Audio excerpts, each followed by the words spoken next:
बच्चों, let's read this question. So the given direction is each of this question contains two statement, assertions and reason.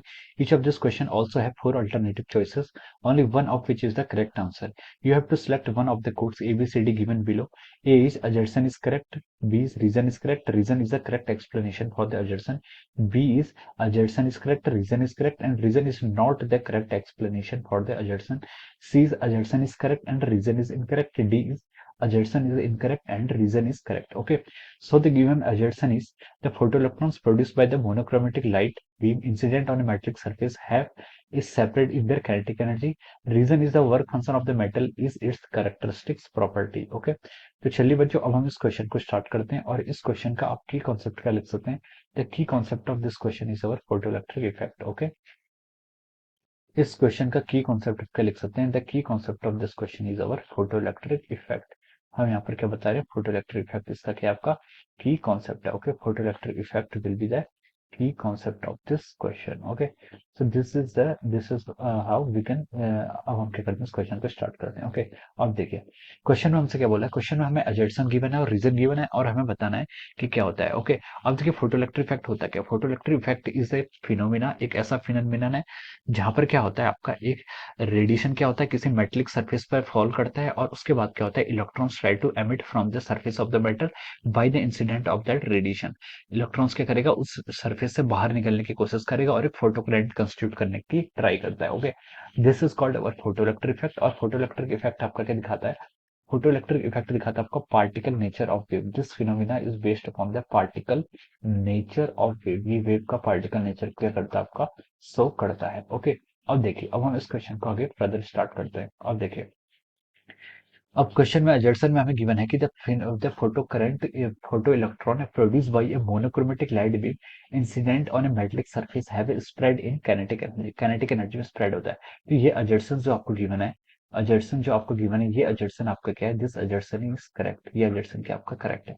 अगर कोई metallic surface पर क्या होता है, आपकी कोई लाइट क्या करती है, मोनोक्रोमेटिक लाइट मतलब लाइट ऑफ सिंगल वेवलेंथ, कोई सिंगल वेवलेंथ की लाइट क्या करती है, फॉल करती है, जिसकी एनर्जी मान लीजिए कितनी है, H new. H new is the energy. Okay, तो देखिए इस मेटल यहाँ पर मेटल है, जो मेटल्स के अंदर क्या होगा, बहुत सारे नंबर ऑफ फ्री इलेक्ट्रॉन्स होते हैं. मेटल का हम इसलिए यूज करते हैं क्योंकि मेटल के पास क्या होते हैं, नंबर ऑफ फ्री इलेक्ट्रॉन्स क्या होते हैं, ज्यादा होते हैं. तो देखिए अगर कोई इसमें क्या करेगा, रेडिएशन जैसे फॉल करता है, एक रेडिएशन आपका इलेक्ट्रॉन पर फॉल कर रहा है जो कि आपका सरफेस पर है और एक आपका इनसाइड है. ओके, तो देखिए जब ये रेडिएशन फॉल करेगा तो ये इलेक्ट्रॉन क्या करेगा, ये एनर्जी को एब्जॉर्व करेगा और इस एनर्जी को एब्जॉर्व करने के तुरंत बाद वो क्या कर लेता है, यहाँ से इसके सरफेस से क्या हो जाता है, एमिट हो जाता है. उसको कितनी एनर्जी चाहिए होती है, उसको चाहिए होती है आपकी एच न्यू नॉट या फिर उसको हम फाई नॉट कहते हैं. ये आपका कहता है this is called work function. तो देखिए इलेक्ट्रॉन अभी भी क्या है, मेटल का पार्ट है, इसका पार्ट है. इलेक्ट्रॉन क्या है, जो फ्री इलेक्ट्रॉन्स है, ये इसको क्या करेगा, एटम्स यानी कि जो इसके एटम्स है वो क्या करेगा, इसको अपनी तरफ अट्रैक्ट करेगा. तो जब क्या होता है, कोई आप पर कोई इंसिडेंट रेडिएशन किसी मेटेलिक सरफेस पर फॉल करता है, उसके बाद क्या होता है आपका इलेक्ट्रॉन्स क्या करता है, इमिट करने की कोशिश करता है. लेकिन वहां पर क्या होता है, there is some metallic force. वहां पर क्या होता है, स्ट्रॉन्ग मेटेलिक पॉजिटिव फोर्स होता है जो उस इलेक्ट्रॉन को अपनी तरफ क्या करता है, अट्रैक्ट करता है. और वो जो फोर्स होता है उसे हम क्या बोलते हैं, वर्क फंक्शन बोलते हैं. क्या बोलते हैं उसे, work function of the metal. और हर मेटल का वर्क फंक्शन क्या होता है, अलग होता है. तो देखिए जो इलेक्ट्रॉन आपका सरफेस पे होगा वो तो इजीली निकल जाएगा, लेकिन कुछ इलेक्ट्रॉन्स क्या होंगे, अगर जो आपके सरफेस में नहीं है, आपके बल्क में लाई करते हैं, तो जैसे ही उनको ये एनर्जी मिलेगी वो क्या करते हैं, यहाँ से बाहर निकलने की कोशिश करते हैं. और कोशिश करने में क्या होता है, वो कुछ पार्ट ऑफ काइनेटिक एनर्जी में लॉस्ट कर देते हैं. कुछ पार्ट उनका काइनेटिक एनर्जी हीट के फॉर्म में या फिर कोलिजन में लॉस्ट हो जाता है. तो देखिए वो धीरे धीरे ऐसे कोलिजन करेगा और उसकी एनर्जी क्या हो जाती है, आपकी लॉस्ट हो जाती है. तो यहाँ पर जो उसकी काइनेटिक एनर्जी है वो क्या होगी, हम लिख सकते हैं कि kinetic energy maximum it should always be less than equal to H nu minus H nu naught. Okay, तो ये आपकी इक्वेशन फॉलो करेगा, ये वाला इलेक्ट्रॉन जो कि आपके यहाँ बल्क पर है. और जो इलेक्ट्रॉन्स आपका क्या है, सरफेस पर लाई करता है, हम उसकी काइनेटिक एनर्जी यानी कि के ई मैक्सिमम को क्या लिख सकते हैं, it is equal to H nu minus H nu naught. Okay, तो this are the two different equation. ये आपकी दोनों इक्वेशन है.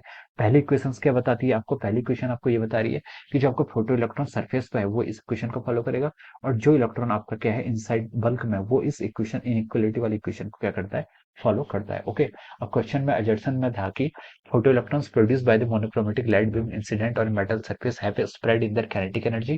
तो हम बोल सकते हैं कि यस, एजर्सन तो आपका क्या है, बिल्कुल यहाँ पर से करेक्ट है. अब इसके रीजन पर आते हैं. रीजन पर गिवन है कि the work function of the metal is it's characteristic property. ये रीजन भी आपका बिल्कुल करेक्ट है।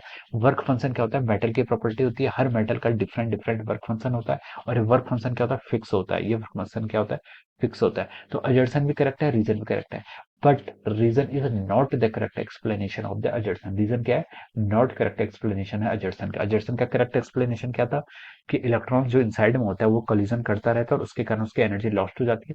तो हम के ई मैक्स के हम इक्वल वैल्यू यहाँ पर फाइंड आउट नहीं कर सकते। ओके, इनइक्वलिटी बता सकते हैं कि लेस होगा, लेकिन इक्वल वैल्यू हम तभी फाइंड आउट कर सकते हैं जब हमें क्वेश्चन में ये भी इन्फॉर्मेशन गिवन हो कि इसने इस कोलिजन में इतनी एनर्जी को लॉस्ट किया। ओके, तो ये आपकी इक्वलिटी यहाँ पर होल्ड हो सकती है। ओके, तो हम बोल सकते हैं कि इसका अजर्सन भी करेक्ट है, रीजन भी करेक्ट है, but reason is not the correct explanation of the assertion. तो देखिए इसके करस्पॉन्डिंग हम बोल सकते हैं जो आपका ऑप्शन बी है, ऑप्शन बी क्या होगा, इसके करस्पॉन्डिंग आपका राइट आंसर होगा। We can say that option B is the correct answer of this question. Option B क्या हो जाएगा, इस क्वेश्चन का आपका करेक्ट आंसर हो जाएगा। Okay, so I hope you all understood this concept. All the best and thank you so much.